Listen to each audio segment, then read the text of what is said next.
Hi, this is Justin with Marigold and Ivy Cleaning Service, and today I'm going to show you how to clean a coffee maker with white vinegar. First, fill the reservoir of your coffee maker 1/3 of the way with white vinegar. Then fill the rest of the reservoir with water. Now turn on the clean cycle.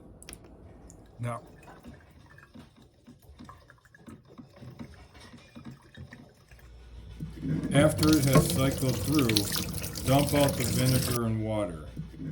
Now fill the reservoir back up with cold water and run the clean cycle again.